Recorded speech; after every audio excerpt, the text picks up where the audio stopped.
Go. Good evening. My name is Thomas Lopez-Pierre. I serve as the president and CEO of the Black Real Estate Forum, LLC, a national organization of Black real estate investors committed to building wealth and creating jobs. In addition, I serve as the fund manager of BREF Fund Number 1, LLC, a private equity social impact real estate fund, a related corporation of the Black Real Estate Forum, LLC. BREF Fund Number 1, LLC is in the process of raising $25 million in equity via Securities and Exchange Commission Regulation D exemption from accredited Black investors to invest with Black real estate developers and Black fix and flip investors in Black communities across America, including the United Virgin Islands and Puerto Rico. Tonight is a part of our Black campaign for Black wealth in America, a national call to action for Black professionals hosted by the Black Real Estate Forum. I will be moderating a Zoom conversation with a knowledgeable group of Black professionals, men and women, entitled Black Professionals, Men versus Black Professional Women, a discussion, marriage, children, in wedlock, out of wedlock, divorce, and commercial real estate investing for financial security. The Zoom panel will host 3 Black professional women and 6 Black professional men. Note, women work twice as hard as men. So we know that the 3 Black women panelists will exceed expectations at half the cost of the men. You guys can smile.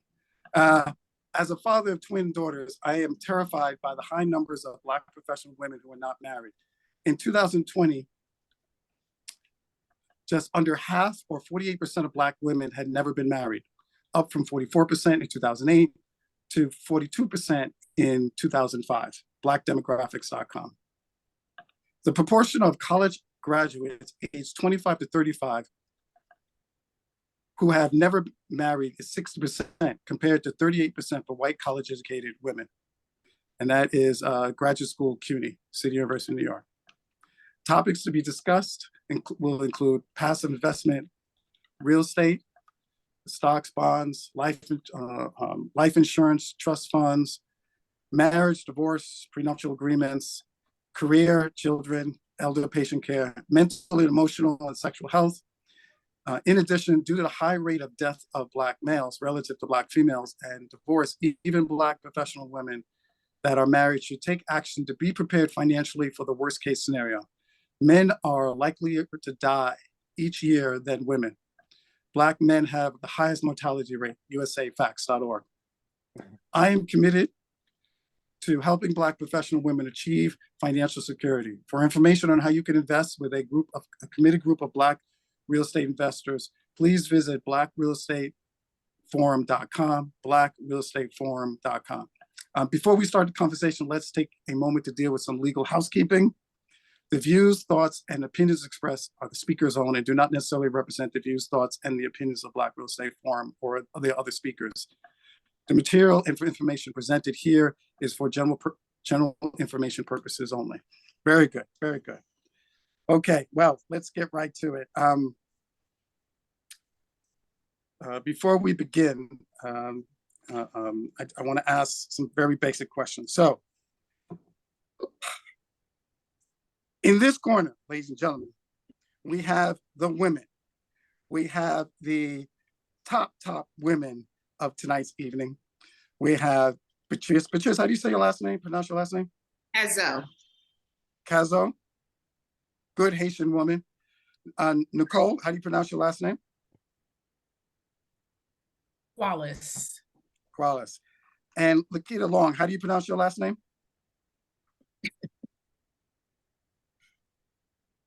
Can't hear you. Long.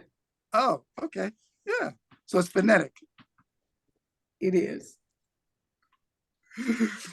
Great, great, great. And in the other corner, we have the lightweights. We have the men. We have Troy Carson. Cason, don't worry about it. I've known you 20 years, you still haven't getting it right. Don't worry about it. Take your time. Cason. It's all right. Yeah. Thank you. We have Tobayi Howton, CPA. We got Jimmy Moyen. Hello. We got, yes, we got Alex. Alex, do you pronounce your last name Edwards? Is that? Very Correct. good, okay. Right, because, I wanted to make sure I got that right. And we got Rey Hollingsworth Falu. Did I get that? Falu, that's right. Get it right. Very right. Okay. So listen, I want a fair fight tonight. Ladies, I don't want you being overly aggressive with the men. Show some mercy. We're going to have an intellectual conversation. I don't want you brutalizing them too harshly, okay? Because you guys are the odds favorite. All right? Do we all agree? Okay. So before we start, I just want to get a sense of our panel's thinking. I'm going to ask a question. I'd like from each of you, and I'm going to call out your names. You just tell me, is it yes or no? Very simple. We're going to start with Alex. Do you believe that that men and women should be treated equally in society? No. No. Okay. Ray, or should I ask your wife? Wait, should I just ask her? Or Do I think they should be treated equally? yes. Equitably? The question was equally. No. No. Okay. Nicole, do you believe that men and women should be treated equally? I can't hear you. Can't hear you. I'm on mute. I said, I feel like this is a setup. So let me see what I want to say. Yes or no? No. Okay. Beatrice, yes or no? I love equitably. Okay. That's what I feel like That is wasn't the set up question. for That a wasn't the different word. question. Equally? Equitably. Equally. Let's see, like all lawyers, it's going to be difficult. Jimmy, did you answer? No. Okay, very good. Lakita? No. I don't know if that was Jimmy's answer. I said no. He took it. He took it. He took it. Right. Lakita? This is tricky because I think it's a setup too. I think men and women, I like the equitable, title more than equally. And where's the distinction? That's my question. Okay, Troy, did you answer? Do you believe? It's absolute no. My wife is here. She's gonna allow me to answer. So of course the answer is no, and this is absolutely a setup. But you know what? I'm gonna walk right in. So no. Very good, very good. So is she like in front of you with a sign, like holding up of what you should be saying? There's a whole prompter. There's a teleprompter. Okay. I've been here early. I've been here since early. Okay. Yeah, this is why you've been married so long successfully. Okay. That is correct. Okay. So I'm glad that I just wanted to get the sense from the panel. So here's where my thoughts are. And then we're going to start with Alex. In all seriousness, there is a serious problem. We've seen the data. Unlike other racial groups, Black women are not getting married at the rate that that other groups are. And this is not a moral question. This is not about, a cultural conservative. This is just plain pure economics. If a woman doesn't want to get married, great. Why should she be forced to get married? I have no problem if a woman doesn't want to get married. And if a woman doesn't want to be married and have children, if that's her choice, God bless her. That's her choice.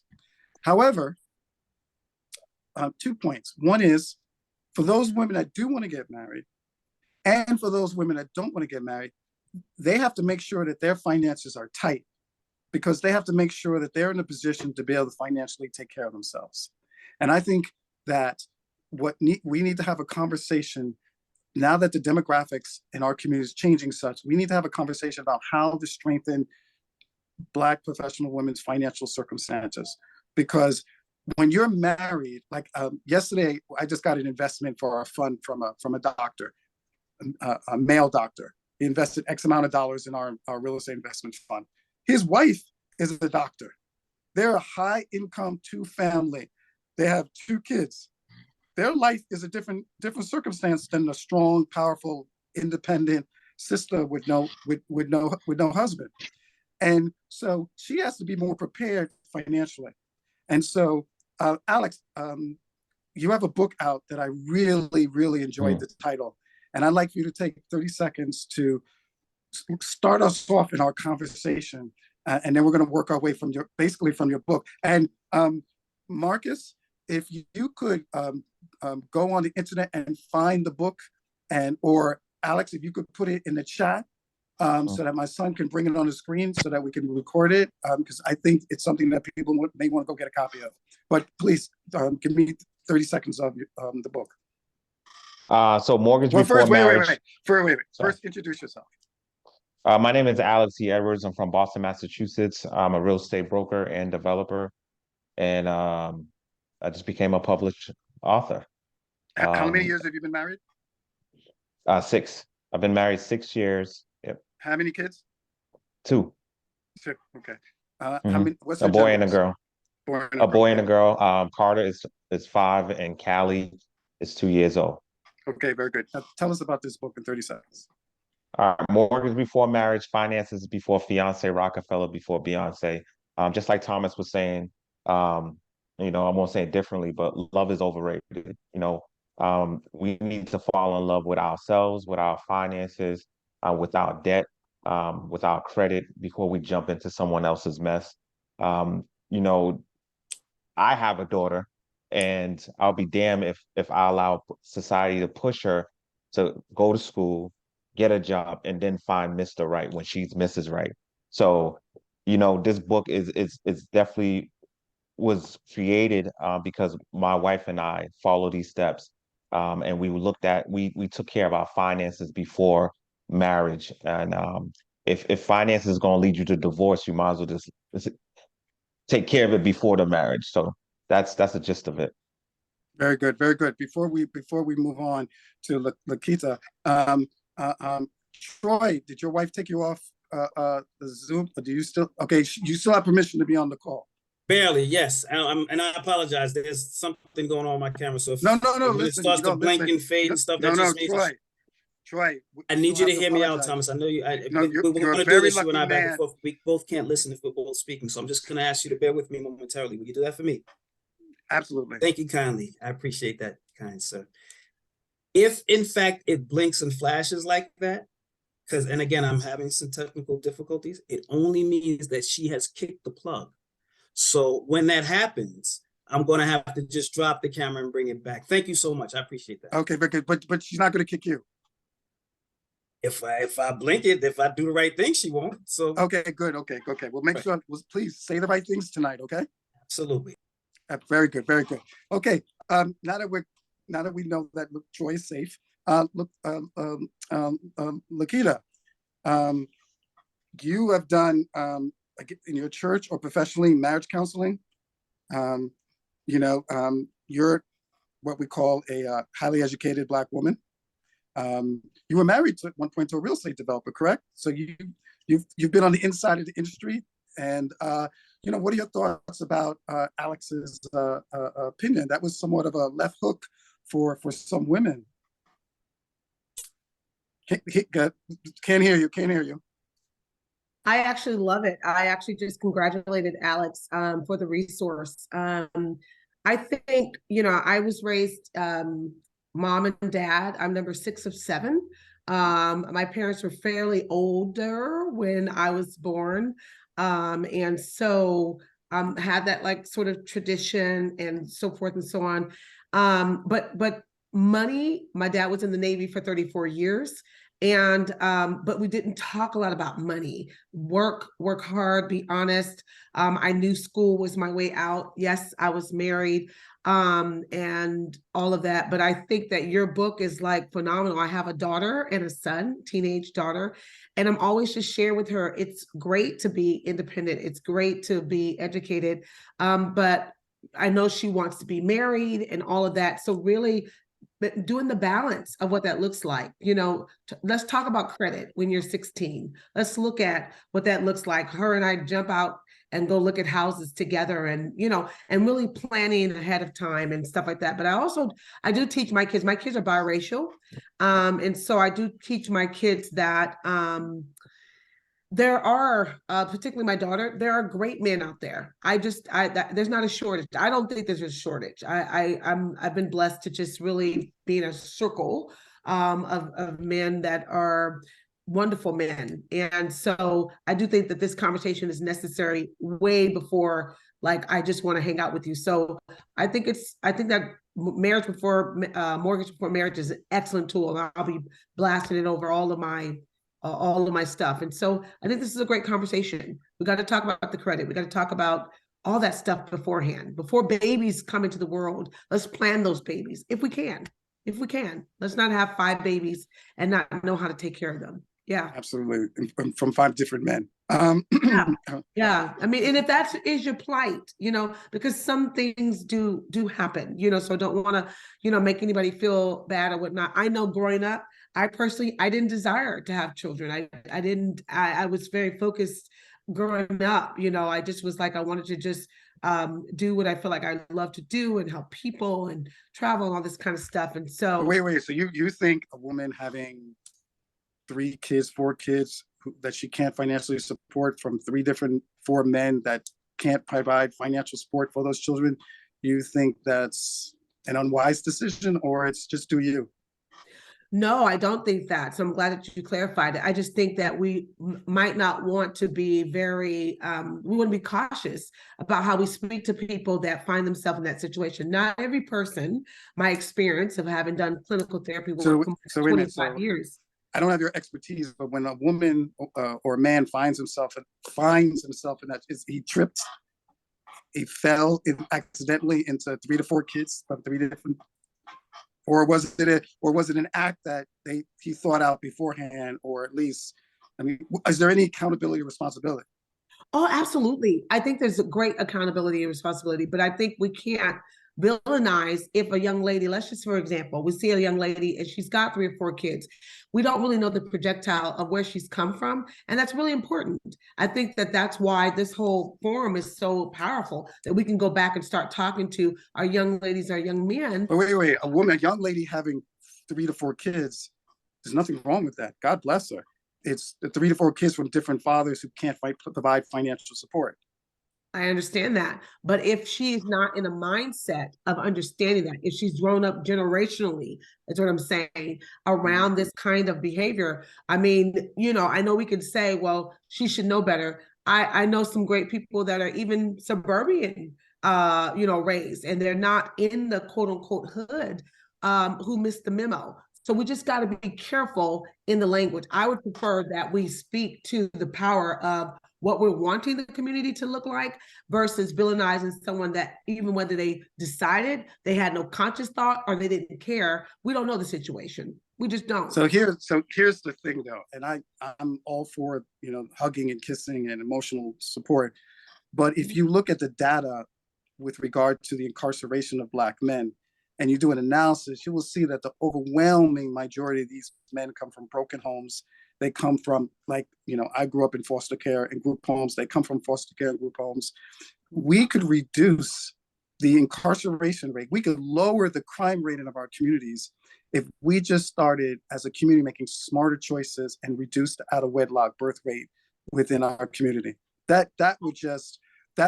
Crime would end in significant numbers, because it's only a small group of people causing a large amount of the crime. I see Beatrice with her hand up. Beatrice, who's very shy about sharing her thoughts. I'd like for her to jump in here. I'm itching to jump in. I didn't want to cut my good friend here, Dr. Long, but I wanted to jump in. Before you do, introduce yourself. I apologize. I should have had the panel. You are a divorce lawyer. You are a businesswoman. Please introduce yourself so we got great pearls. Good evening, everyone. My name is Beatrice Cazeau. I am a practicing attorney in the state of Florida.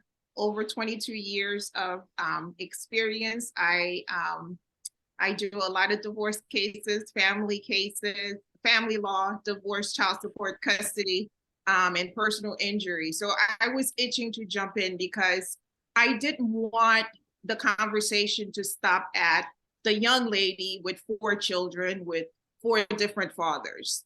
I think I want to also take the conversation to why did the third father decided to have a 3rd child with this woman that he knew already had 2 children by 2 separate men? Why did the 4th man decide to have a 4th child with this woman that he knew already had 3 children by 3 different fathers? I see these type of cases every day because that's part of my practice. And wait, can we get that question answered? Can we have one of the guys and Tobayi, not Troy, because your wife is probably right there. Tobayi, you're in your house by yourself. You're safe and secure. She asked a very good question. What are your thoughts on that? I'm not by myself. I'm in my office though, downstairs, so it's fine. Okay, you're safe. You're recording this, so I have to be mindful of how I put this. Yeah, put it politically correct. I think that, and I've said this before, I think that that kind of behavior from a man's perspective, because I don't, for lack of a better term, attack the woman who has the 4 kids that Thomas is referring to. Right. We should never attack the woman. We should never attack the woman. I don't support that. Well, good. I'm glad. I'm all about self-reflection and Black men fixing Black men. I think that fundamentally that behavior, and I'm probably gonna get some heat for this, is passed down, and it dates way back to the plantation. I think that mental attitude being ripped from our families and used to breed, it's perpetuated itself. I'm not saying it's responsible for all of it, but it's deeply rooted. I'm going to have to support Beatrice. Embedded. I'm going to support Beatrice here. The guy just can't say, look, you're not a high valued woman. You have 3 kids from 3 different dads. I'm not going to add to this mess. I'm going to go be responsible and get with a woman that is responsible. Or is it that these men, because of their lower socioeconomic status, they don't have the option of getting a quality woman like Lakita or Beatrice or Nicole, and so they're just taking anything they can get their hands on and then stepping off? No, Thomas, I don't think it's just all about economic status. There is a connection and a bridge between fundamental mental attitude and it's all related. I have to respectfully disagree with that. No, I'm just asking. I don't know enough to form an opinion on it. I'm just thinking out loud if that is that the case, because you don't see very successful women get with these type of guys who are losers. And so I don't have a PhD, so I can't make the connection. I'm just curious, why is this so? Ray, let me ask you, Ray, you've been married how many years? I'm coming up on 30 years, September 1st. 30 years, okay, great. And your wife is the typical Black, overeducated PhD woman, right? My wife is a superwoman, fantastic person. Right, but she has a PhD, right? She does have a PhD. Okay. Excuse me, an EDD. Okay, okay, my bad. All right, highly educated. Yes. Okay, very absolutely. Good. Wait, do you have one? I have a master's degree. Oh, okay. All right, very good, very good. So yeah. she married a little bit educationally below you. That's right. Her, my mom, and my aunt all have doctorates. Right. So you did well. You were okay. Very good. Okay. So let me ask you. When you were looking for a wife, would you have considered a woman with 3 kids from 3 different daddies? All right. Well, I'll introduce myself first. So my name is Rey Hollingsworth Falu. I'm a real estate broker in Westchester, Connecticut. Married 30 years. I have 2 sons, 2 adult sons at this point. When I met my wife, she was my girlfriend. We met in college, and we kind of grew together. So had a woman come up to me at that point who had 3 children with 3 different dads and was interested in me, I probably would not have been interested in her, because even then I understood at that point that when a woman has children from many men and she's interested in getting married, she's not just looking for a partner at that point. She's also looking for a stepdad for her children. at that point, because there are economic considerations for a woman in that position that go beyond what her personal needs are. So a woman with with children from multiple fathers has to consider that this person would have to provide for her children at the same point. That's not something I would have been interested in when I was younger. It's not something I would be interested in now if I was single. And men and women are making these decisions. But to answer Beatrice's question before about why these things are happening, we have to ask who's making the decision, who's making these life decisions, right? I'm selling houses, I'm a real estate broker. People are making life decisions around me all the time. So when a man and woman decide to get together and have sex, usually it's the woman's decision of whether they're going to have sex or not. When they're going to get married, the man proposes and the man is deciding whether he proposes to the woman says yes or no. So men control marriage for the most part, women control sex. When children come about and the woman gets pregnant, who decides who has the child? Is the man deciding who has the child, or the woman deciding for her own body who's having that child? For the most part, a woman is making a decision about whether she has a child or not. So Wait, what do you mean by for most part? Is there some God way that a man can decide if a woman has a child or not? No, they can discuss it, and the woman can take into consideration the man's opinion and then decide what she wants to do. That's how it is for most of the country, barring the recent legal considerations that are happening in the country where they're barring abortion. For the most part, historically, for the last in my lifetime, it's been the woman's decision about what happens in the family. So that being the case, from my perspective, I'm looking at seeing what's happening in New York State. Right now in New York State, the home ownership rate for African Americans is 34%. That is lower than the home ownership rate was for the country during the passage of the Fair Housing Act. So it is very difficult for a Black family right now to purchase a house in New York. The properties are super expensive. The taxes are astronomical. So effectively, for the Black community to own property in New York State, they have to be a two-parent household just to afford what New York has to offer. So aside from the regular reason that why people get married, in order to own in New York, more than likely, unless you went to a fancy school and you make a lot of money, you have to be a two-parent household to afford New York. Let me add here that in the United States, only 5% of Americans earn $200,000 or more. So think about that. If only 5% of Americans earn about $200,000 or more, and Black people have 10 times less wealth than white people, to find a Black male at an income level that is significant to be able to buy a house on their own is a challenge. And so two-parent households are just logical economic sense from a financial planning perspective. And like Alex said, finance before romance. Did I quote you correctly? That was close. Finance before fiance, but okay. That was good. My bad. My bad. Now, before I go to Nicole, I just want to say that we've been joined by James. James, you there? Yeah, I'm listening. I'm in listening mode only. Okay. All right, James. Nice suit in the photo, man. You know how to work it. So Nicole, you were heavily influenced by your daddy. Please introduce yourself. Yes, Nicole Quallis. I am a second-generation real estate investor in New Jersey. And to Thomas's point, my background and interest in construction and real estate was influenced by my dad, who is a 4-time girl dad because he has 4 girls. I was the oldest. So I have been literally in his shadow for a very long time in the field and just in the things that he instilled in me growing up. He was a father who believed that he wanted all his daughters to be independent. First and foremost was education over any relationship. So, that was the understanding that, education was priority and being independent was so that you can provide for yourself, whether you have a relationship or not. So he wasn't against a relationship. He just wanted to make sure I put my priorities in order. And for that, I am definitely very grateful. Again, I'm following in his shoes, continuing to build our family business.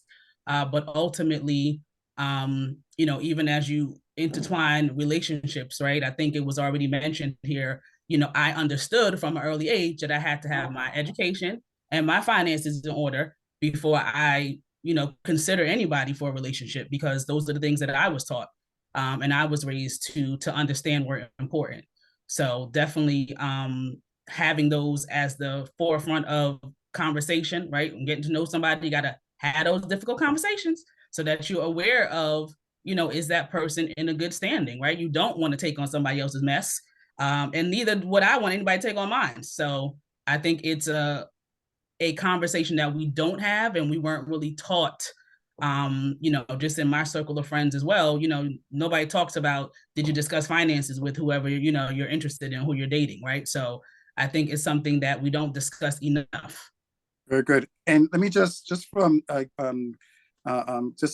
yes or no, I'm just going to go do a real quick line. I just want to see if everybody has children. But actually, let me ask you this way: is anybody in the panel not a parent? So everybody has children. Okay, very good. How many of the people on the panel are married? Just raise a hand. Is that I what am we're doing? 30 years. Okay, very good. So 23 for me. Let me go ahead and put that out there now. We 23 years I'm blissfully married. 23. Okay. And when your wife asked to marry you, how many carats was the ring? Private, sir. What was it? What? It's personal and private, sir. How many carats is it? Oh, okay. Thank you, Kyle. Okay, no problem. Okay. Well, I know your wife gave you a really nice ring, so that's the important part. So Alex is married, Ray is married, Tobayi is married, and James is married. Is that correct, James? I am, happily. Happily, yes. Not only that, happily. Okay, very good. Very good. I just wanted to get a sense of how many wisdom. There is a difference. Yes. I've been told. Now, James, could you take this opportunity to introduce yourself, please? Yeah, my name is James Custus. I'm happily married, 30 years. I love the Lord. I love nice things. I'm just a grateful guy. Glad to be here, glad and enjoying the journey, and very appreciative of the life that I have to live. And the line of work that you're in? And the line of work that you're in? Well, I'm an ICU nurse, but what mostly pays my bills is I'm a multifamily real estate investor. We're nationwide, and we're holding right now about $65 million assets under management. We're looking to add maybe 500 more units this year. Very good. So you have your day job, your earned income, which is as a nurse, and then you have the passive income coming in through commercial real estate investing, correct? Absolutely. And that has afforded you the opportunity to do the job that you love, as opposed to a job that you need to support your family. Right. Well, it wasn't always that way. Nursing, of course, at first was my primary source of income, but I flipped it. Over the years, I flipped the script, whereas now my passive income is overtaking the W-2, so I don't need the W-2 anymore. Very good, very good. I'm sure the healthcare is excellent. So I want to get to where's Troy? Oh, Troy there. Will your wife, will she let you speak now? Most assuredly. Okay, very good, very good. James, you're not aware. There's an inside story on this. Hey, look, it doesn't matter, man. I'm good. I don't need an explanation. I'm good. So, Troy, we. Poor Troy. Yeah, poor Troy. Don't worry, Tobayi's coming next. Troy, could you introduce yourself, please? Troy Cason, financial solution advisor with Merrill Lynch. Been in financial services for well over 25 years, married for 23, blissfully so. 2 daughters, 25 and 21. My eldest is currently getting certified in user interface and user experience. And my youngest is a student, senior at this point at Howard University. Very good, very good. So you're clearly a responsible dad. So they say. Yes, yes, yes. And when you speak to your clients, when you meet someone like Lakita Long, Lakita, I pronounced your last name correctly, right? It's Long, right? Yes. Yes, yes, okay. And you meet a woman like her, and she's single with child, or is it more than one? It's two. Two, boy and girl, or girl and girl? Boy and girl. Boy and girl, okay, okay. And you want her, you know, what do you talk to her about being prepared financially for the journey as she gets older and as a mother? What type of financial advice do you give her? The conversation is the same for the most part, no matter who's in front of me. It's making sure that you have an income for the remainder of your existence. That's it in a nutshell. So no one wants to outlive their money. So when you sit down with me, we talk about what your specific situation is and how we can make sure that you have financing through the rest. And how important is insurance, life insurance, in this regard? It's ridiculously important. It's legacy. And that's a huge piece that we are missing in our communities. That, you know, I mean, other communities will say it that way. We have built a legacy based on generational wealth and passing wealth on, and that life insurance is the basis of that. So it's extremely ridiculously important that we include life insurance in our financial profile, if you will. Okay. And Troy, when you are sitting down with your client, and because I've known you for many years, so I know already, I'm asking questions I already know the answer to. You practice basically from the angle of the family office perspective, meaning you will give your financial advice, but then you will tell them they need to talk to Tobayi Horton. They need to talk to, Alex Edwards. It's a team effort. There are multiple financial professionals that need to be consulted to prepare a long-term plan that's considering all aspects of what could happen. And so, Tobayi, when you are referred someone from Troy, and you have to help them, particularly with the tax consequences of their investment decisions or issues concerning divorce, when they're getting divorced, what are some of the conversations that you have as for people that are thinking of getting married and people that are overwhelmingly women? Women are the number one overwhelming majority who files for divorce. What are the things they should be thinking about from a tax perspective and an accounting perspective, and just good financial sense? The one question I have to always ask is, what is the short-term, long-term goals? And we try to set that. What are you looking to accomplish in the next 12 months versus the next 3 years versus the next 5? Because every situation is different. It depends on how many children do you have. Do you depend on your tax return, a refund to support your family? If that's not the case and you have investments and you're thinking about selling, understand tax consequences of capital gains. Maybe you don't want to do that. Maybe you want to roll it into a qualified opportunity fund. What's a capital gain? What's a capital gain? Assume I'm like stupid. And I'm sure that won't be hard for you. You take $10,000, you buy a stock, the stock appreciates 20,000, you sell it. I'm sorry, what is appreciation? Increases in value. Okay. I'm giving a bare bones example. Let's not use stock. Let's buy a house. You buy a house, 100 grand. House appreciates over time to 500 grand. You're married. You want to sell it. Your basis is 100,000. Are you going to have a capital gain? No, because you're married. Up to 500,000 of that capital gain is tax free. If you're divorced, if you're single or married filing separate, only 250,000 of that is tax free, that gain. So it's, I mean, I couldn't possibly go through everything, but it's really about the short term and midterm and long term goals, about what you're trying to accomplish. And I work with people like Troy because based on their answers and what disposable income they may have, or a nice tax refund that they may get after tax season, they may want to take it to Troy and, open up some life insurance. And I have to just, to Troy's point, I've noticed that the African American community and life insurance, it's like oil and water.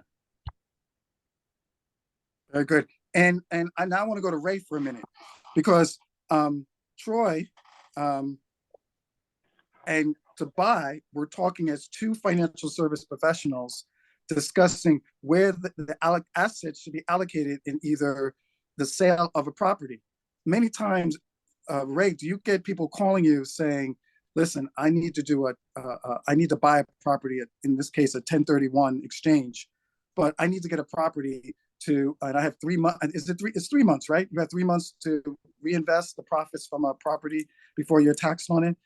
Do you find your clients desperately needing you as a real estate broker to put that money to work quickly before it becomes taxable? I do, but for the most part, those people are men. So for the most part, when somebody comes to me, they're trying to do a 1031 exchange. It's a man that's approaching me. In our community, about 51% of the buyers are single, and 39% or somewhere in that neighborhood are married. And so, we get people who are buying for investment properties. We get people who are buying for their first home, which is different than for the Hispanic community, for example, where 80% of the buyers are married. Or the white community where like 60 to 70% are married. And so, for those type of financial decisions, usually the man is on top of that. Even though the demographics are changing now, women are purchasing homes now at a faster rate than they were before. So I foresee in the next 5 to 10 years. Who do you find buying investment properties in larger numbers? Not the first home for the family, but the second, third, and fourth to be used as investment purposes. What gender do you find that to be the norm? In our community, in the Yes. African American community, women. Women are the ones buying the investment properties? Women are buying homes and investment properties at a faster rate at this point than men. And is it because they have the income? It's because they have the income, right? Their income is affording them to buy these properties, and for whatever culturally they're motivated to start owning now, as the men are going through a hard time right now in terms of their attitudes and in terms of their ability to earn. So that is the trend that is happening now. Before I go to Beatrice, Lakita, marriage, not from a moral perspective, I don't want to get into the blame or judgment game, but just purely from an economic perspective, there's in the email we sent out, talked about, I believe it was 50% of Black women with a bachelor's degree. No, it's 48%. 48% of Black women with a bachelor's degree have had children outside of marriage. And then for white women, that number is 9%. That's a serious disparity right there. And it's not a question of moral values. I think it's because white women have the option of marrying men that can be economic providers. And because of incarceration and lack of education and all the social ills that are being brought about on Black men, Black women are not finding partners, and the clock is running for them to start their life. Ray talked about, that it's the women on the business side that are coming and buying. Where do you see the discussions in terms of women looking for a mate to get married? That's a wide open discussion palette, to be honest. I mean, most of the wonderful, panelists here, they met their wife or whatnot, in school and I have a story too. I think we both were so, the guy that I loved in college, we both were so focused. Wait, was he Black? He was Black. Okay, and that's the real estate developer. No, the real estate developer, he's not Black. But the guy that I loved in college, he was Black. Yes. No, but the guy that's the father of your children, he is biracial. He's white and Black. Mostly he's white. So, yes. Wait. So he looks like me? Yes. Yeah, he's Black. When the cops see me, they don't ask me what kind of Negro I am. Well, when they see him, they give him a pass. So he's more white than Black. I'm telling you. Okay. So he's significantly. Okay. Yeah. He's been diluted. It's a whole different picture. He's more white than Black. But needless to say, I think But wait. Do you believe that? Because earlier you said something interesting I wanted to push back on. You said that you don't think there's a limited supply of men. And I've heard women say that. And unfortunately, it's always women like you that say this. Wait, let me qualify it. Women that are beautiful, women that are educated, I mean, you're a stunning woman. So Thank you have choices, but not all men are good looking and not all women are beautiful. And let me just end on this. Because of dating apps, we have real-time data on dating. And what they're saying is that women swipe right 20% of the time. And so 80% of the men are not benefiting from online dating. So as a woman who's beautiful, you have a lot of choices in terms. So for women that are average, and there's a limited supply of Tobayis and Alex and Rays and Troys, the reality is that there's not a lot of choice for them. And so I think it's a problem when a woman like you, who's extremely beautiful, extremely intelligent, says that there's no trouble. Like, you could date a white guy, you could date a Hispanic guy, you could date an Asian guy. But the reality is that you have more choice than other women. Well, I only came to this realization because the truth of the matter is, I know a lot of women that don't have any education, and I've seen them actually really grab great Black men. That was what 20 years ago, I remember having a conversation with a bunch of people that are my girlfriends, my 4 best friends, 2 of them are attorneys and married and all this stuff. And we always have these conversations. We've been doing it for the last 20 something years with travel and whatnot. And we would see women that are not educated, because I went to education because I went to it, but that's not all that we have going on for ourselves. But there was ladies that are not, and they got really great husbands, Black men that really, they take care of their business. I really think that we have sold a wrong narrative, and I think we've sold a wrong message in our community. I think that even if someone does the wrong thing early on, that they can change that thing around. I'm talking to too many women that have had 2 babies by 2 different daddies, and she's got the bomb husband. Like, he is, big time, master's, MBA, taking care of the home, and she doesn't have a college education. She just fits the bill for what he wants. And I think we have got to come out the gate early on when we're pushing Black young men, Black women to go to college, that we don't forget the conversation about the connectivity. I think it was Ray that spoke of it so plainly.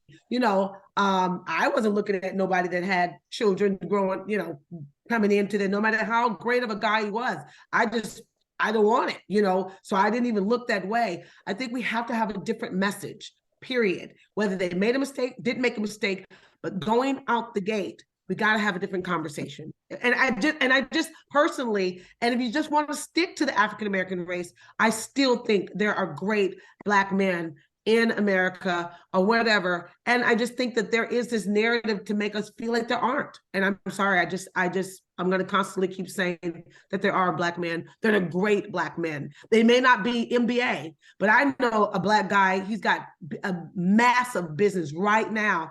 And I remember when he approached me, I'm not about what you have, what you don't. I'm about organic. Like, can we connect? Like, he liked the Raiders. I'm like, I'm good with it. I love the Raiders and Warriors, and I'm that kind of girl. So after all of this, I'm put on my tennis shoes and let's get with it. And come to find out, super duper smart, no debt, 800 credit score, better than mine, house and a half, and so we can't be just looking at they got an MBA.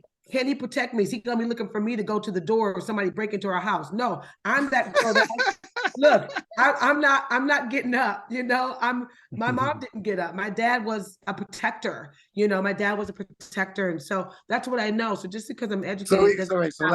So let me jump in here for a minute. So I think what you're saying is, and I think it's because you're a good Christian woman, and I think that's beautiful. Maybe.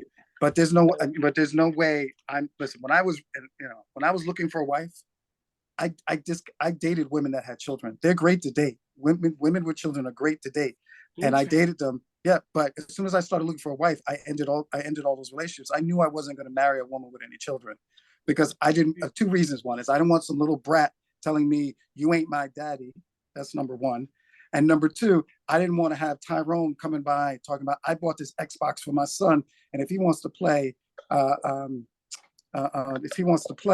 then you have to. Damn, how do I get back on camera? I didn't realize my video.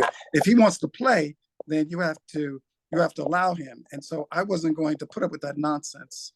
And so that's why I wanted a woman with no children.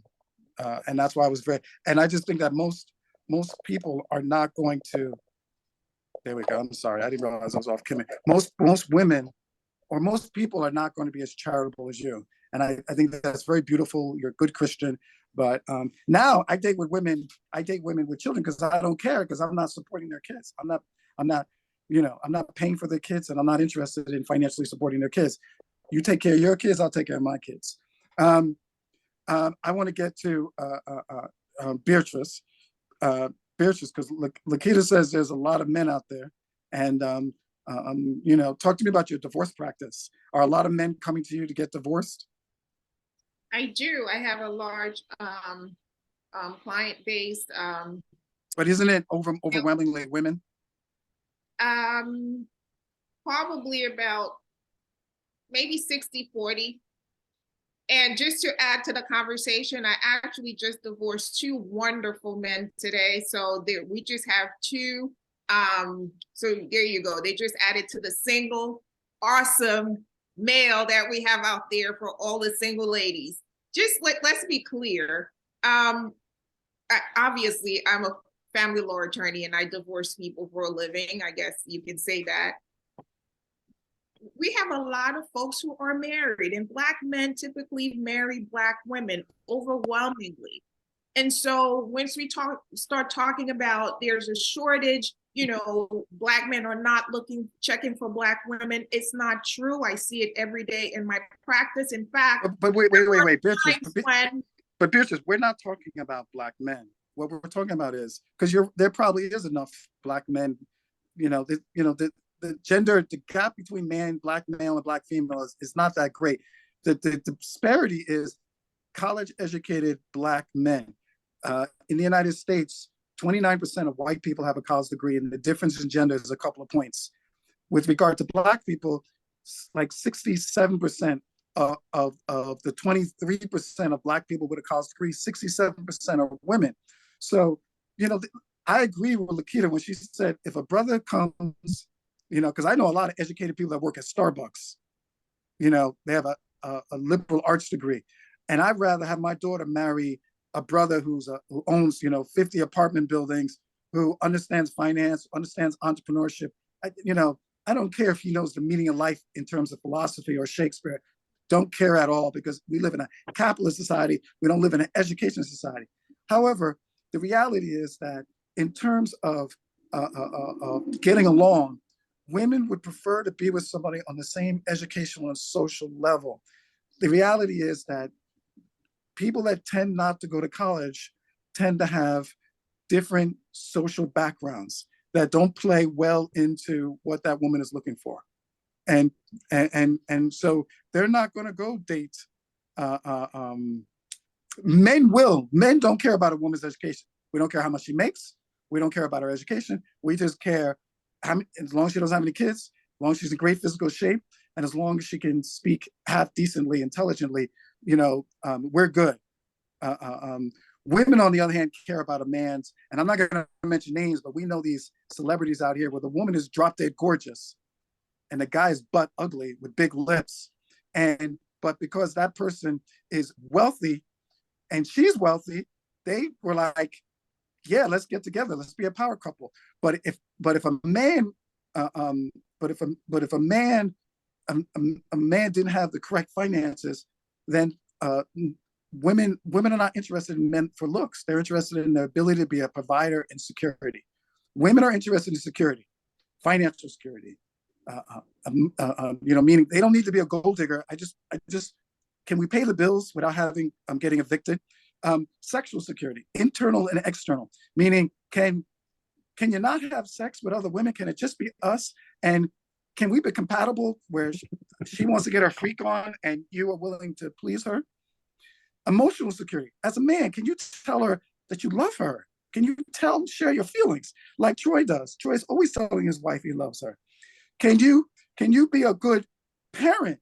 Can you say that you that when your children want to play with you and spend time with you, you're an active father? Men, on the other hand, what we look for is nurturing. We want a cheerleader. We want a supporter. We don't care about our income and all these things. We don't want her to be ghetto. But on a whole, that's not what we're interested in. Can she breed? Can she give us a legacy? Now, as men over 50, we don't care a lot about that because, you know, our legacy is done already. So I didn't mean to interrupt, Beatrice, but the reality is that there is a limited supply for college-educated Black women that want like-minded men. Yes, if the corporate lawyer wants to marry the bus driver, then she'll have no problem finding a husband, none whatsoever.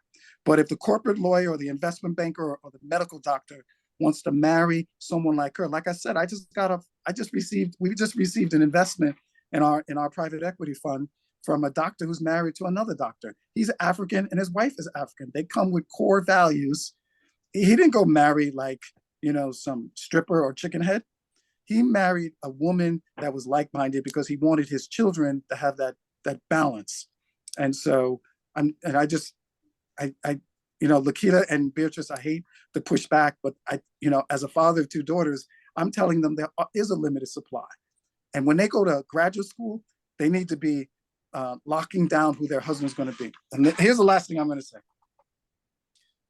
Black women need to, listen, the disparity is about, you know, like 50% of Black women are not getting married in this country. So is there no hope? No, there is hope. But Black women need to be like that joke about the bear in the woods.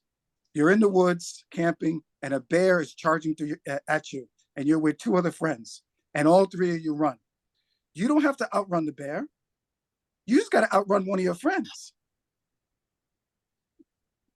That's it.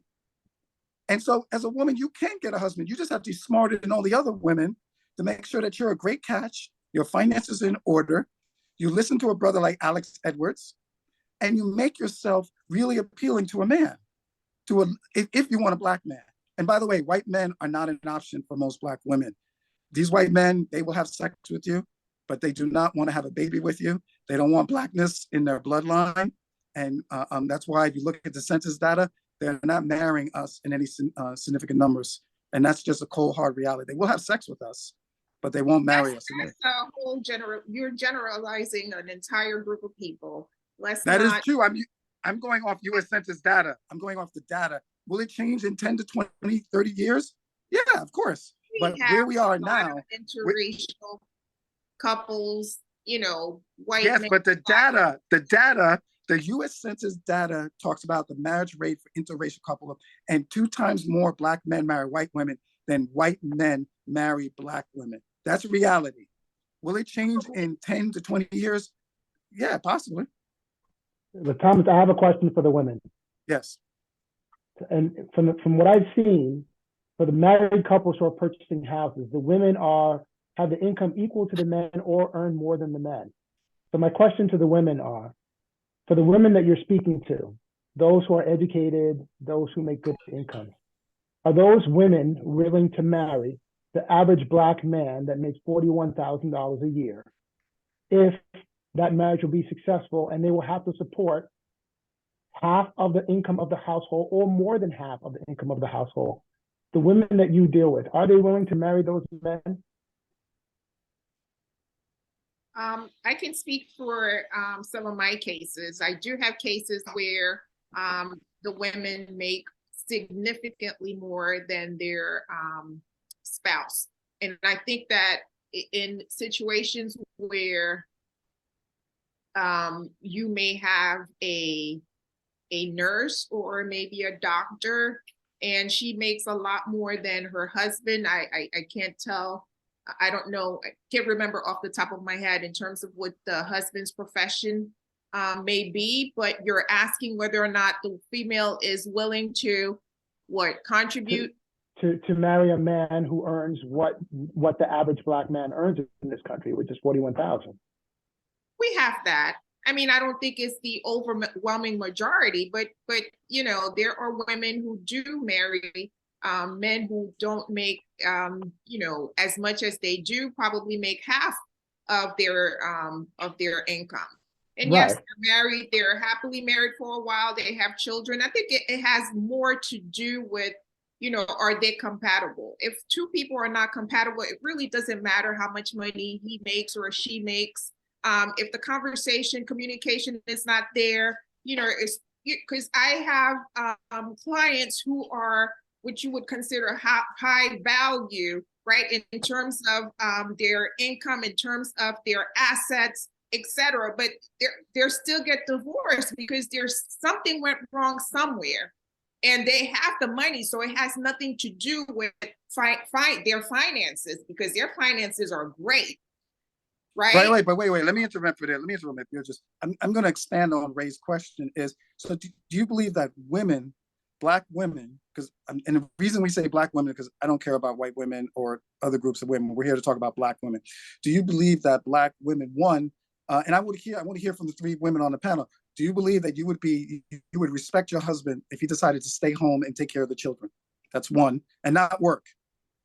And two, would you marry a man that only made 41,000 while you guys are doing over 200,000? And would you respect him as a man?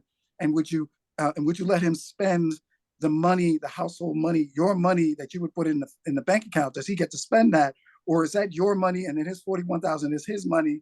Or please answer those two questions. Would you respect your husband if he was to stay home for 5 years to be a stay-at-home dad? And Alex, if you want to jump in there, I don't know if your hand is going because you wanted to point, and I can go after them. But ladies, please tell me, would you respect a man that decided to stay home and take care of kids? I don't know. Go, Nicole. You go first. Nicole, go first. In general, my answer to the financial question is that yes, a relationship can work if both people are not making the same money. Because I think we're in a different time where money is no longer the goal in a marriage anymore. It is a part of a marriage, because we both got to be making money if we're going to take care of these kids and the home and the lifestyle that you want to create.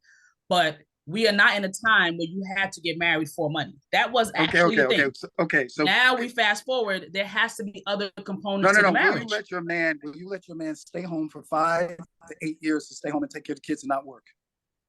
I personally would not, but there are people who can do it. Thank you. No, that's it. But don't classify it as no. I'm not. Listen, I'm not giving any judgment. There are people who are doing it.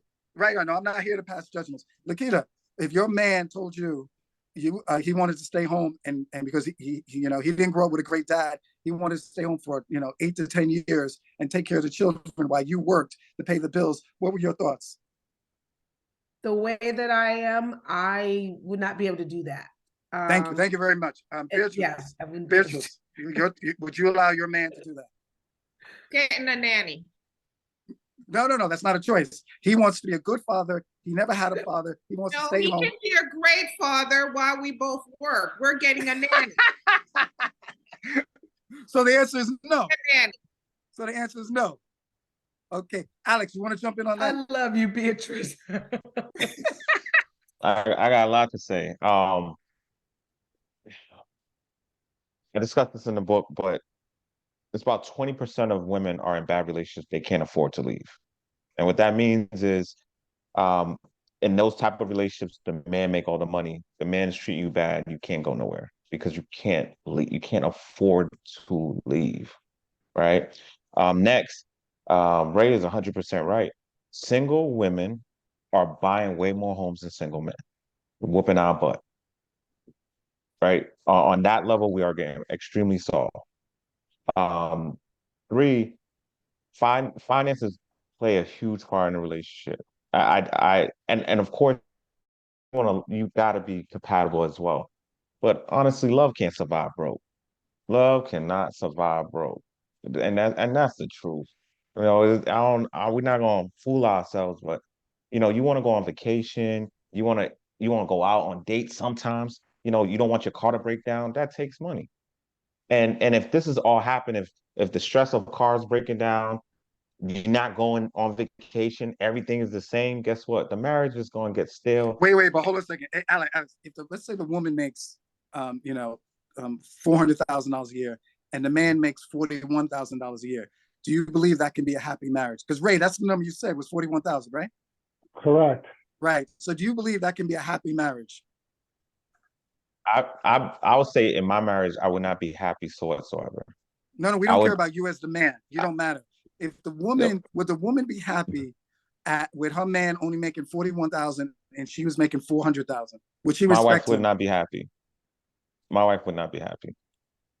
You're right. Okay. That's it. My wife would look at me and she'd be like, "Look, you letting yourself down, and you need to you need to man the f up." She would look at me like that and say, "Yo, what's going on?"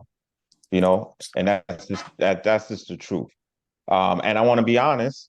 You know, I bought my first investment property at the age of 20. I opened my brokerage around 27. I have over 40 agents. Right now, I have about 11 homes, mostly 3 families. And I build and I flip, and I don't have a degree. So I just want to make that very clear. And I'm a published author. And my wife, she did go to college. She does have a master's. And we met on Match.com. So to Ray, you know, my environment, I couldn't find a woman like these 3 women in my environment. So you have truth to what you're saying. So I really had to go on Match and go find someone, find someone else out of my environment, because broke hang with broke, and that's the truth. So you kind of prove my point that, you know, that's what I said. We don't live in an education society. That was we live in a capitalist society. And so there are a lot of educated brothers with liberal arts degrees working at Starbucks, and you're a brother who created wealth. And when a woman had to look at you and say, "Would you be a good provider, a good man?"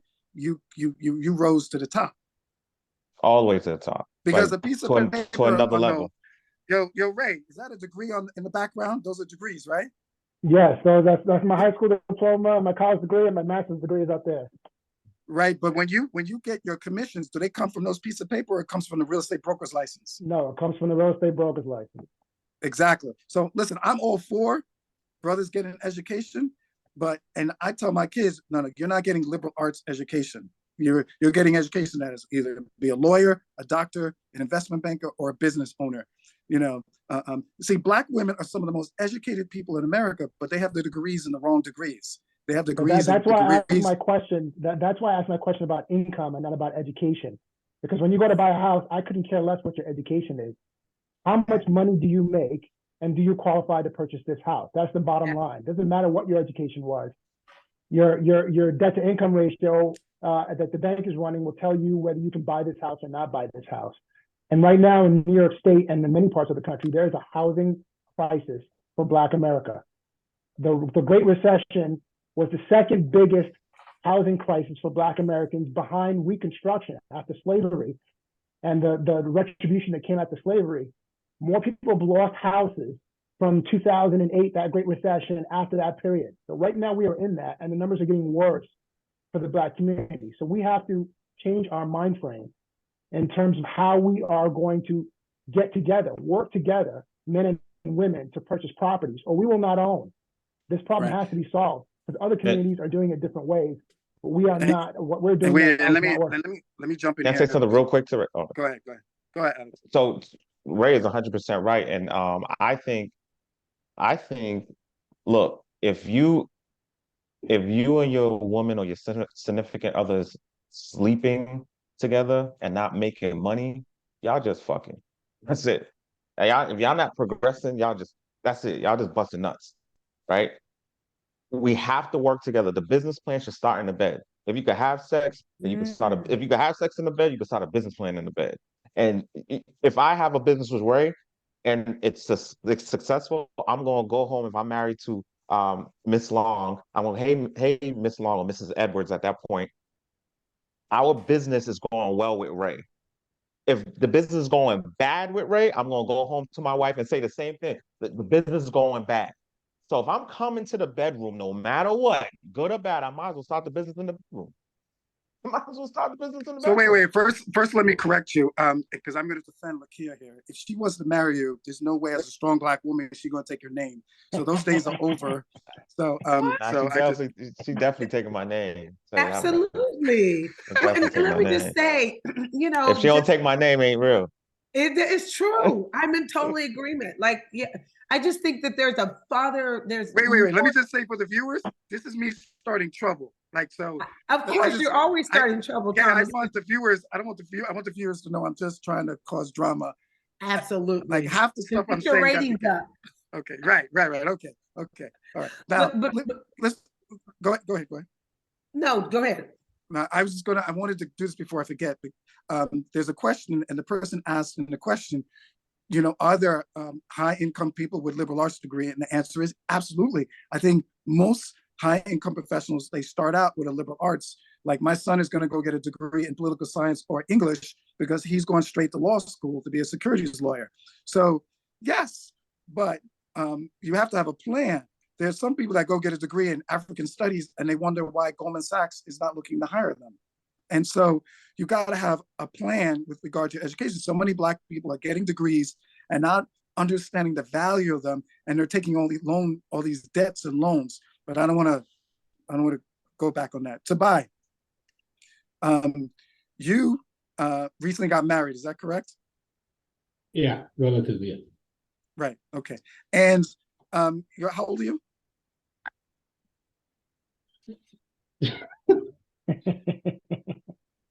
Really, Thomas? 53. Damn. Oh, I'm sorry. That was like Kevin Hart, wasn't it? That was very Kevin Hart, right? Anyway, you look good for 54. 53. 53, okay, yeah, 53. And you told me the same thing when I was 48, so I appreciate it. Thank you. Okay, very good. So when you chose to get married, I mean, you're a CPA. How much did your finances or how much did love come into play in your selection? I mean, how truthful is Alex being? It's funny you say this because I have a different perspective from what I'm hearing from the panel. Wait, is your wife Black? Is your wife Black? She's brown. She's brown? Okay, so she's not. My wife is BIPOC. My wife is BIPOC.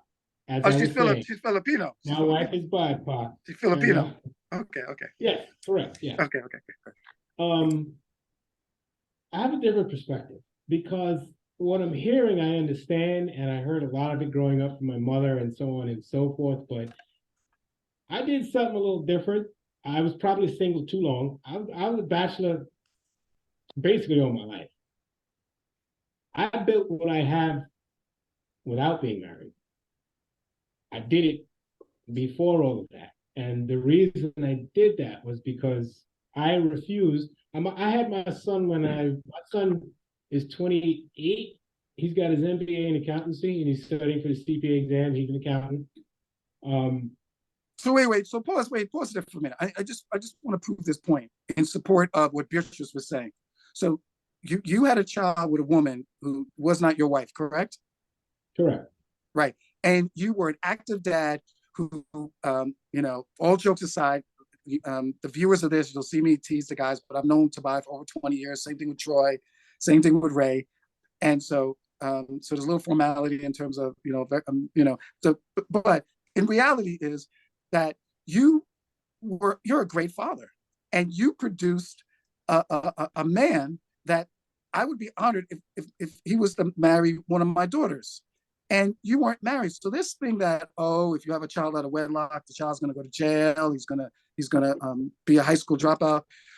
That is really only if you are a part of the underclass, meaning uneducated and poor, and you have a child and you're poor and you're in the underclass, the odds are against that child. But if you're in the upper middle class and you have a child out of wedlock, that child has no reason for it not to work out well with regard. And you're an example of that. Thank you. I appreciate that. But I want to say something to that and then continue with my thought. Please. It takes a village to raise a child. I did not do it alone. I had the support of my family and his family. And even though his mother and I weren't together, the point was, and the issue was taking care of him and his needs. So I'm not going to take credit. My son is the best thing I've ever done. One thing I know I got right is my son. Wait. When I said you were a great dad, No, no, no, no. The work is always done by the woman. I didn't say that that child was Whoa, a success. whoa, time out, whoa, no. The woman does all the work. Stop. No, the woman does not do all the work. The woman plays her role and is mom, and she did an excellent job raising my son. I'm blessed. But there was a role that she could not fill that I needed to fill that I did. So I don't believe in the woman does all the work, because it's just not true. Everybody plays their part, and I think that, and the fact that everybody played their part effectively helped me get my son, raise a boy to a man, and help him avoid the mistakes and the pitfalls that I made. But if I can continue with the marriage, I have a very different perspective. I was probably single too long, but I built everything that I have before I got married. And I gotta be honest, having spent so much time in the Philippines, my wife and I dated probably 6 years before we got married. It's a different culture. And what I'm hearing, and I'm not knocking any viewpoints, I'm simply expressing what I'm hearing. In our panel, all I hear is money, money, money, money, and marriage. That's all I'm hearing. And I get it, but this seems like, having spent so much time in a different culture and getting engaged and getting married, this seems like an American thing. Yeah, I'm American. I'm African American. But my point is that my wife wouldn't care if I made $40,000. I don't, but she wouldn't care if I did. And I don't know. I'm not saying. Wait, hold on a second. Troy, would your wife feel the same way? She most assuredly would not, sir. And in fact, I gotta be honest, and forgive me, Tobayi. And when the women were addressing the topic, I don't know many women who, if they had reached No, you mean black women. You don't know many black women. I'm going to say I don't know many women that would deal with, or would marry someone who made a third of what they make or a quarter of what they make. I don't know. So you're saying that Tobayi smartly went to another part of the world where the perspective is different, and that's why he was able to land a woman who was willing to accept those terms? I'm saying, Thomas, you made this point abundantly clear many times during this panel. We are in a capitalist society here. So the rules here are going to differ than anywhere else. If I may chime in, you got to also realize something. There's a lot that we have here in this country and other countries that we take for granted. We throw things out on a daily basis that other cultures and third world countries would treasure. And so it's a different perspective. So I think it is all about perspective, but I just have a different experience. Wait, Tobayi, this is important. I want to make sure there's no confusion. Tobayi met his wife in America in college. Correct, right? We met, well, no. We don't have to go the long story. You met her here, and you formed a relationship with her in the United States. Negative, Thomas, let me talk. Okay. Negative.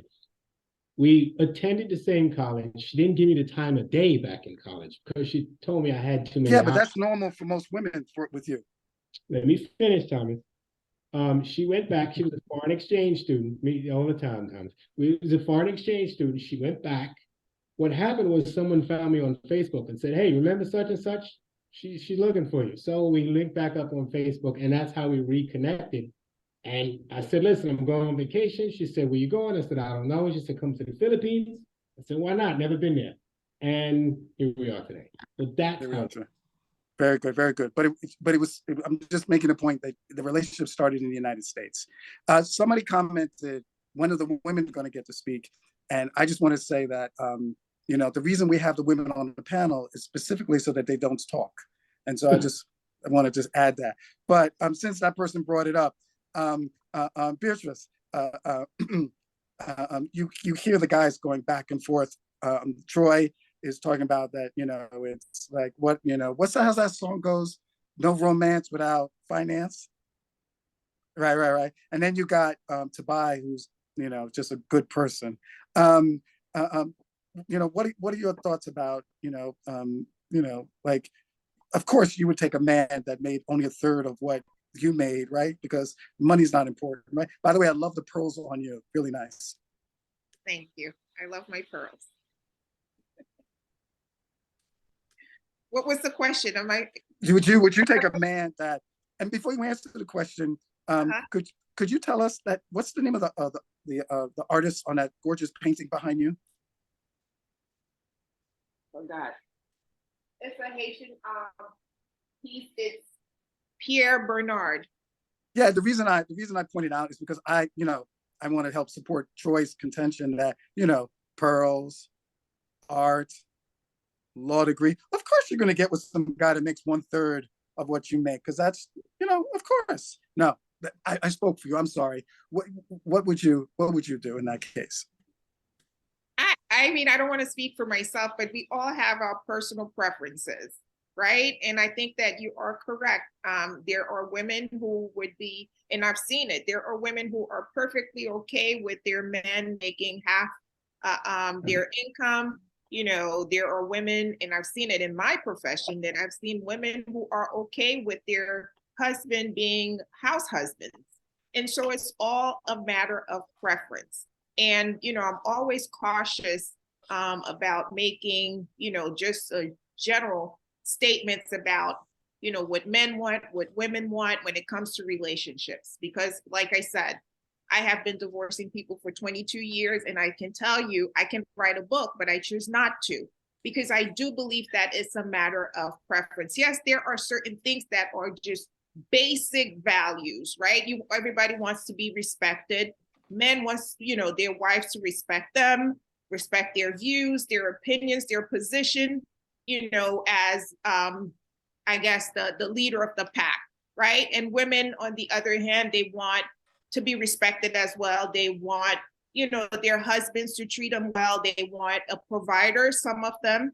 And so it runs the gamut. So I don't really want to generalize, and say every woman or attorney that I know, they want a husband or a spouse that, makes a certain amount of money and, live in certain neighborhoods. It doesn't always work that way. So for me personally, I don't want to put out there what my preference is. That's not really. No, listen, let your pearls speak for themselves. Let them speak. Okay.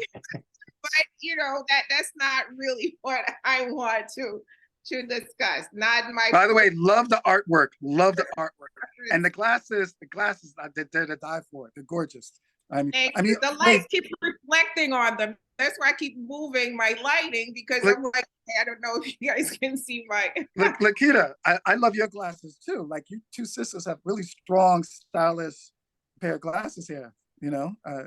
So you're single. Are you single now?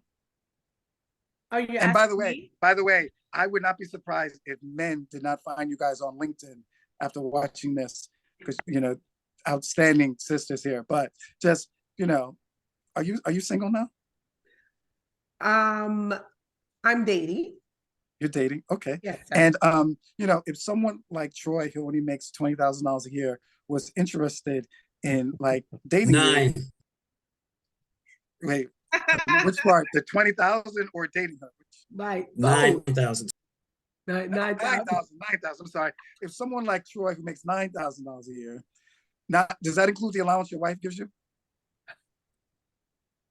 That is the allowance she allows. That is, okay. Allowance. Right. Okay. Right. Okay. The 9,000. Would you date a brother who made like $9,000?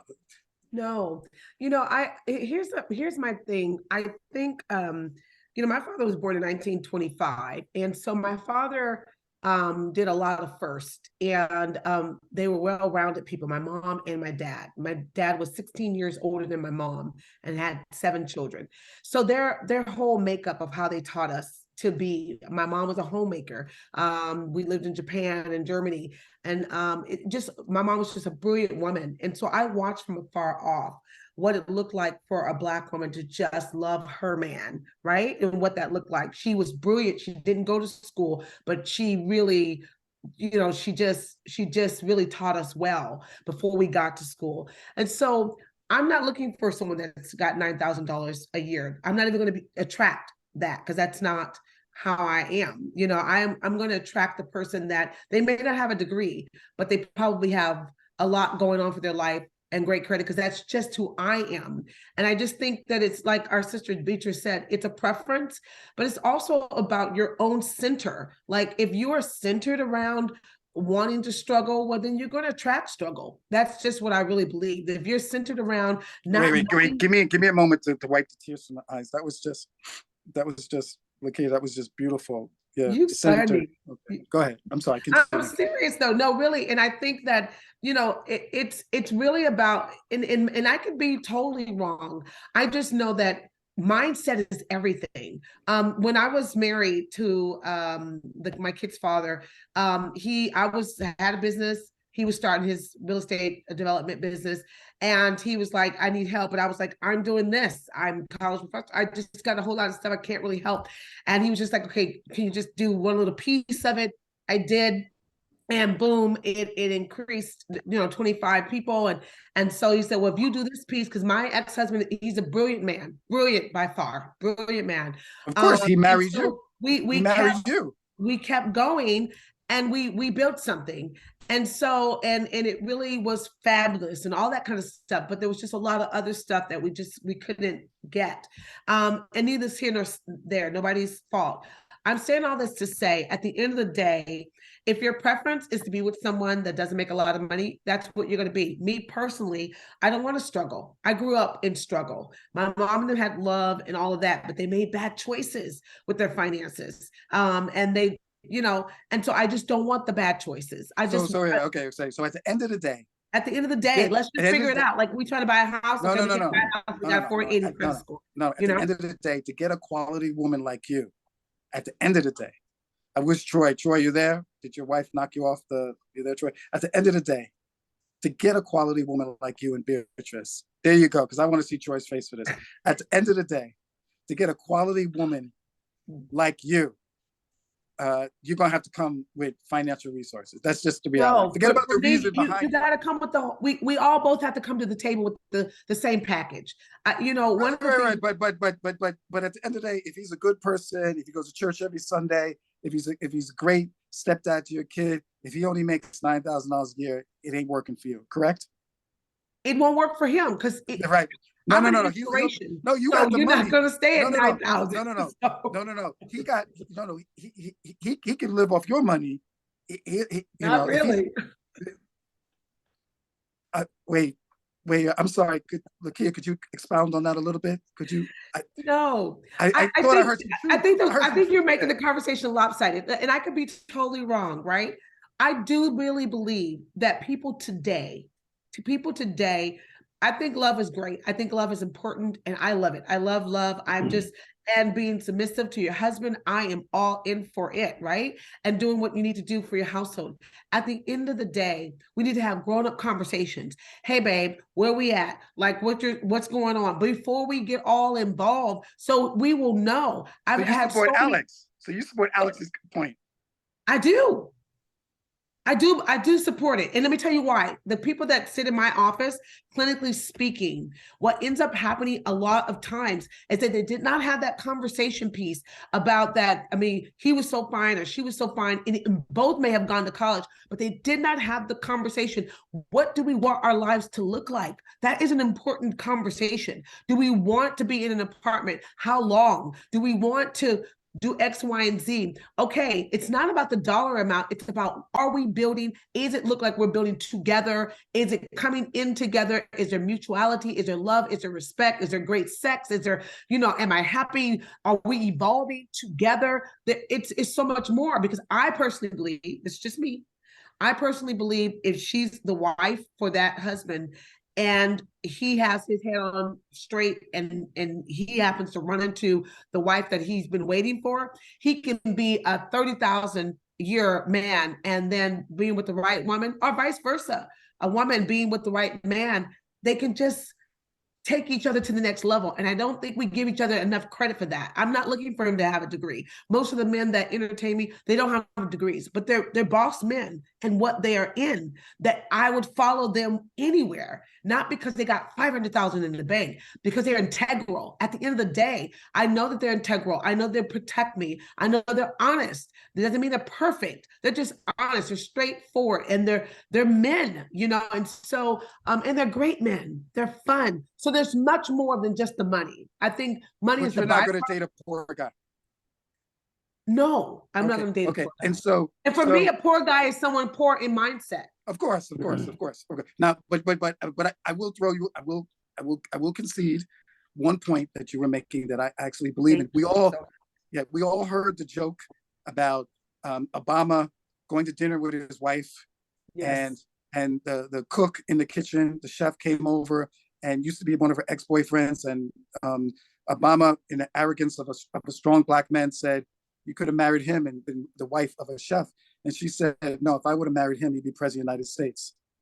And so, yeah, you at 25, 30 years old, you can marry a man and build him up to that. But at our age, at 50 something, you know, So most let me women, ask you a question. Okay, you've been asking the question. Can I ask you a question, Mr. Please. Tom? please. Okay. So are you dating? Yes. Okay. And since you've been asking everybody, is she Black? So No. Stuttering, you stuttering. No. You no, stuttering. wait. No lie. No. You stuttering. No. I speak Excellent Spanish question, too, brother. Lakita. I just wanted to say, I speak Spanish Lakita. too. No. Este es un negra? No. Mira, mujer. Mira, mujer. Okay. So Is she first, Black? first, Is let me she say, Black? wait, see, I got I'm gonna give you the treatment that you gave us. Is she Black? So let me yes. Is she Black in heart, or is she Black in skin tone? No, one of them is Black. That's the point I'm making. Okay, so now we got a polygamist. Right. No, I don't have a girlfriend and I don't have a wife. So that's why I was going to answer the question honestly. Let me answer it how I'm gonna put myself out there for me. Thomas, are you dating? Yes. Okay, you're dating. Are you dating more than one woman? Yes. Are they the rainbow? Yes. Asian, Black, Hispanic. So let me ask you a question. Wait. Do you date white women, Thomas? No, and it's unlikely that would be the case. So I date women of color. Okay, now your next questions. My next question to you. So in light of all of this wonderful revelation, part of which I already knew, so you talk so grand about us beautiful Black women that are educated. What's stopping you from approaching us? No, I do approach you, but the problem for me is, here's the problem I have with Black women. First, I don't date, I date professional Black women because I have daughters. And when I say this is, when I got divorced 10 years ago, I met a woman on Match.com, just like Alex, right? On Match.com. And we went on 1 date, 2 date, 3 dates. And then I didn't date anybody else for 2.5 years. On the second date, she said, "I don't want to date you anymore." And I said, "What did I do wrong?" Because, I'm assuming I did. She's like, no. Remember the story I told you about how my husband abandoned me and our child because I got breast cancer, and he didn't think I was beautiful because I lost 25% of my breast? And I said, yes, I remember the story. She said, well, my breast cancer came back. And I said, oh, you're right. I can't date a woman clearly that has, it has an illness. So thank you for telling me we can't date. But let me ask you something. You're a managing director at one of the largest Fortune 500 financial concerns in America, out of New York. I'm sure you have the top doctors. She said, oh yes, he's so-and-so. And he's at probably a hospital in New Jersey. She said, oh yes. And your treatments are going to be 3 days a week? She said, no, 2 days a week. And I said, oh, okay. And what floor will the treatments be on? She's like, why are you asking what floor? Because I'm going to go to every treatment with you. And for 6 months, I went to every treatment with her. And then the cancer went into remission, and we dated for 2.5 years. And that was a Black woman. And so in your mind, wait. So I talk about her because when her husband cheated on her and got his secretary pregnant and got a child out of wedlock, she just wrote a check to buy him out of his equity of the house. Her son never had to drop out of the private the school that they were going to. Her son's lifestyle never missed a beat.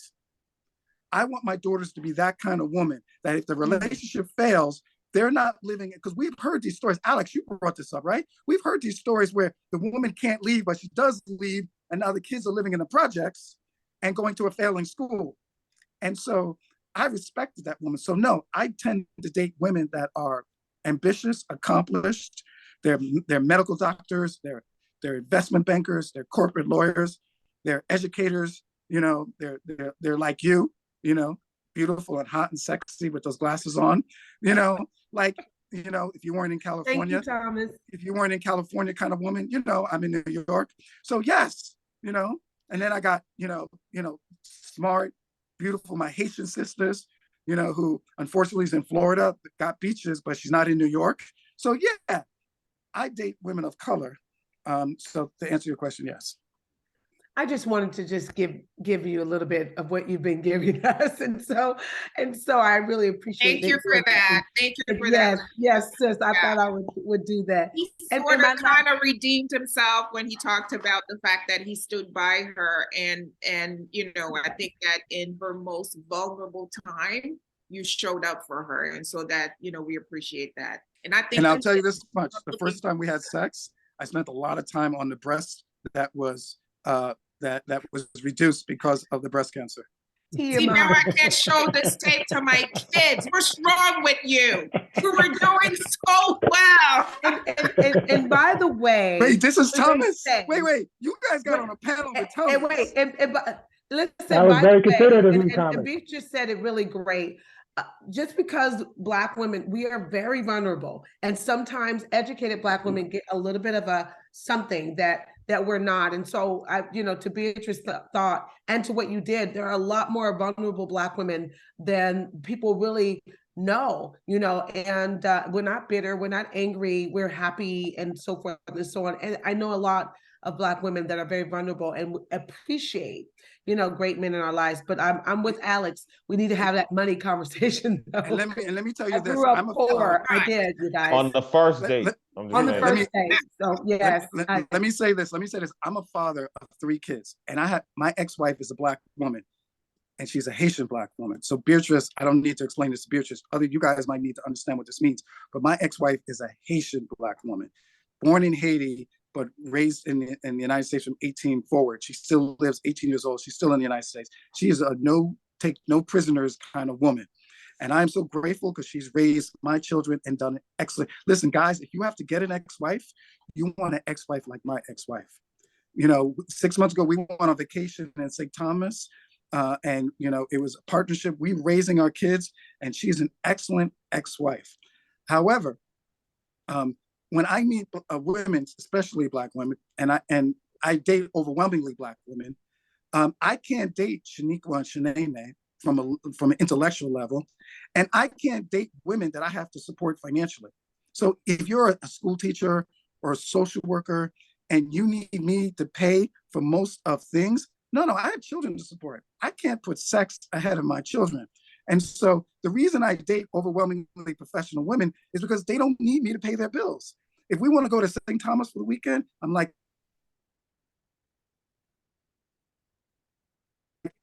here's my 2,000. She puts up her 2,000 and we go to St. Thomas for the weekend. This idea of me as the man paying for overwhelmingly for the dating experience, no, I have children to support. So no, I don't do that. That's why I don't date these poor women. I have to date women that come with significant financial resources. Here's the last thing I'll say. I had an ex-girlfriend who was one of those professionals like you guys with initial at the end of your name. And she was on a phone conversation with her girlfriend. And this woman, her compensation was like $2 million a year. And she said to her girlfriend, she said, how's things going with you and dating Thomas? She's like, oh, it's only been 6 months. And she's like, so, you know, he makes significantly less money than you. How does this work? She said, you know, that could be a problem, but here's the thing. I'm dating a man that's not having sex with other women. I'm dating a man that is not going to molest my son. I'm dating a man who is not going to physically and emotionally abuse me. I'm dating a man that doesn't need any money from me. I don't need to pay him pay his bills. He can support himself. I'm dating a man that how can he love me if he won't love his children?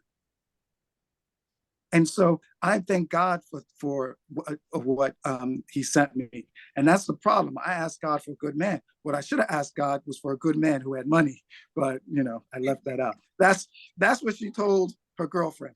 And we dated for like almost 3 years, that particular woman. So which one was that, Thomas?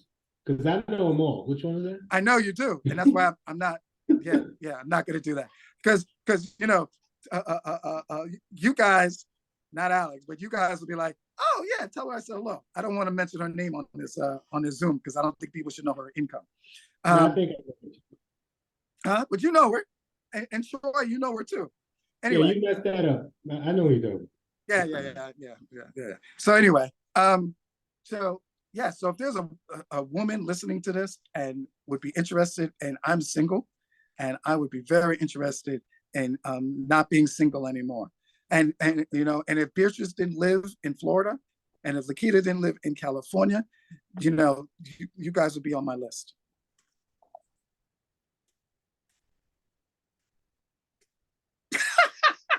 I'm laughing. Okay. That was good. As we wrap things up, I have court tomorrow morning now. Yes. Listen, I really enjoyed this conversation. I really enjoyed the opportunity for Black people just to get together and participate. First, I want to thank Tobayi for joining us. You know, it's near tax season, and I really appreciate him taking out his time. I want to thank Alex, you know, for participating. Alex is a new friend, and I look forward for us doing some investments together. And I would be very proud if my daughters came home with a man like you. I would be, you know, if I could, like, you know, do something about Beatrice's mouth, she'd be an excellent, you know, wife for, you know, but she's a Haitian woman, and so there's that. And I want to take this opportunity to my wife is Haitian as well. Just I want to throw that out. Oh, so I'm married a Haitian woman as well. I just want to throw that out there. I'm following your footsteps, Thomas. Yeah. And you know, the good thing about Haitian women, they rarely do divorce. They become widows. So keep that in mind. And I want to thank Rey Hollingsworth's wife and Troy Cason's wife for allowing them to participate this evening. Because you know, this would not have happened if their wives did not agree to it. So I'm really grateful about that. And why don't you guys each say something before we close out? We'll start with the women. And by the way, the women knocked it out of the park today, ladies. Oh, wait, before we go, if there's any questions from our viewers, throw up the Q&A, and I'll make sure we take care of it before we leave. Lakita, you say your thoughts. First of all, I would like to say thank you to my co-panelists. It's really nice. I count it an honor and a privilege to be able to meet, you know, people I do not know. And so I've written you guys' names down, and I am a big promoter of anything that is Black excellence in business. So I've written you guys' name down. It just feels so good to just talk to people where you can hear and listen perspective-wise. Rey, Alex, Tobayi, Troy, our dear sister Nicole. I think we were on another call together. Beatrice. It really is a blessing, and I really pray that we get a chance to keep doing this kind of dialogue. Maybe we'll have to let Thomas not be the only one to moderate it, so we can have other people to have a conversation. Maybe he'll let me kind of co-moderate with you. What you thinking, Thomas? Do you think I can do it? And we can get some other things, like we could talk about mental health, you know, in the Black community, and is that affecting our economics, you know, that kind of stuff too. But so it's really a blessing. Thank you so much. To your book, Alex Edwards, I will put it out on my platform. There's more than 15,000 people. I really enjoy it. My pastor was going to enjoy. He's an investor as well. And so, yeah, it's just great. So thank you for inviting me. I feel really honored, and thank you. Beatrice? Thanks again, Thomas, for allowing us to have a great discussion. I think it's important. I think it's necessary to be able to talk to each other, to listen to, you know, each other's opinion. I think that the conversation is necessary And I agree with Dr. Long. I think that one of us need to be able to mute your mic so that we can continue with the conversation, because you are, take over the whole conversation. We can't even finish our thoughts, finish a sentence, but it's great meeting everyone. And I think that, Alex, I need to order one of your books because, we need to be able to support each other. So I look forward to, I guess, meeting you guys again virtually. I will send, if you guys are on LinkedIn, I will send you guys a request or whatever the term is now. I don't know. But again, great panel. I enjoyed the conversation, and let's continue to do that. I think it's important. You ladies remind me of my ex-wives. My ex-wife, oh my God, scary. Anyway, Alex? Oh, wait a minute, Alex, before you speak, Troy, I want you to know you're going to be last because I'm going to have fun with you. Yeah. And so, okay, go ahead, Alex. So releasing a book, you have to, this is my third one today for like a podcast setup, and I have one more at 9 o'clock. By far, this was like a good time to hear everyone else, how they think around the world. We're all in different states and we come from different backgrounds. A divorce attorney, most of your views is from your clients. They are divorced. I'm just saying, I just want to throw that out there. It's, a lot of your facts are from people some facts we're not going to follow. I'm just saying. Preach, my brother, preach. I don't know if anyone else noticed that. I'm like, okay. But honestly, it's been a pleasure. I appreciate you all. Thank you for sharing your ideas and your thoughts and your time with me. I learned a lot, and again, it wasn't boring. It was just a good time. I appreciate you all. Tobayi?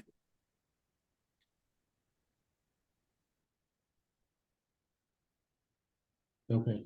I just really want to echo what Alex just said. This was refreshing. A pleasure to meet everybody. Impressive backgrounds, very impressive. And yeah, Thomas, can somebody else host maybe next time, bro? Because I've been competing with you for 20 years when we have conversation, man. But I appreciate everybody, and I look forward to speaking with you guys again. Thank you. Ray? Yeah, so same echoes everybody else. A lot of good points being made today. I think it's worthwhile to have this conversation, and worthwhile for anybody who's listening to do a conversation amongst themselves too, because I really believe that you can learn a lot from people who have been through something. If you want to buy a house, you ask a homeowner what their experience has been like. If you want to be an investor, you ask an investor how it's done.